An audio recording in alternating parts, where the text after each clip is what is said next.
தமிழ் சட்டத்தரணிகள் பேரவையின் ஒருங்கிணைப்பின் கீழ் இந்த கூட்டம் நடைபெற்றமை குறிப்பிடத்தக்கதாகும்.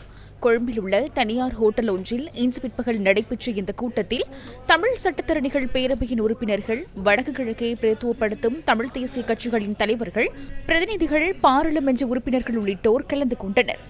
இன்றைய கூட்டத்தில் பங்கேற்ற தமிழ் கட்சிகள் எல்லா கட்சிகளுமே பொதுவாக புது அரசியலமைப்பு வருகின்ற பொழுது அதில் உள்ளடக்கப்பட வேண்டிய அடிப்படையிலான மிக முக்கிய 8 அம்சங்களில் உடன்பட்டார். தமிழ் தேசிய கட்சிகள் மற்றும் ஏனையர்களுடன் கலந்துரையாடி இறுதி வடிவமாக ஒரு பொது ஆவணம் தயாரிக்கப்பட இருக்கிறது.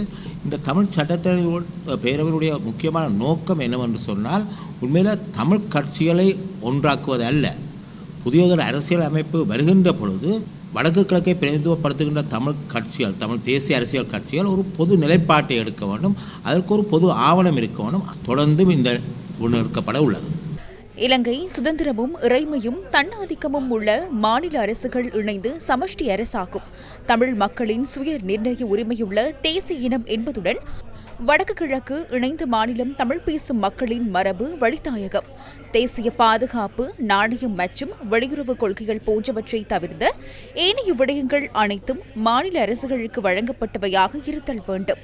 மாநில அரசுகளின் இறைமையானது அம்மாநிலங்களின் மக்களுக்கானதும் பாராதீனப்படுத்த முடியாததும் ஆகும். மத்திய அரசின் அதிகாரங்களும் மாநில தன்னாட்சி அரசுகளின் அதிகாரங்களும் தெளிவாக வரையறுக்கப்பட வேண்டும்.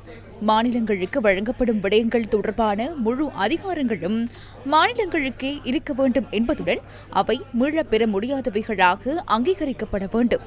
இலங்கை அரசுக்கும் மாநில அரசுகளுக்கும் இடையிலான அரசியல் அமைப்புசார் பிணக்குகளையும், மாநில அரசுகளுக்கு இடையிலான அரசியல் அமைப்புசார் பிணக்குகளையும் மற்றும் ஏனைய அரசியல் அமைப்புசார் விடயங்களையும் விசாரித்து தீர்ப்பளிப்பதற்கென தனியான அரசியலமைப்பு நீதிமன்றம் ஸ்தாபிக்கப்பட வேண்டும். வடக்கு மற்றும் கிழக்கு இணைந்த மாநில அரசு ஒரு மதசார்பற்ற அரசாகும். தமிழ் மொழியும் சிங்கள மொழியும் சம அந்தஸ்துள்ள தேசிய அரச கரும சட்டவாக்க, நிர்வாக மற்றும் நீதிமன்ற மொழிகளாகும். குறித்த 8 விடயங்கள் தொடர்பிலேயே இன்றைய கூட்டத்தின் போது இணக்கப்பாடு எட்டப்பட்டுள்ளது.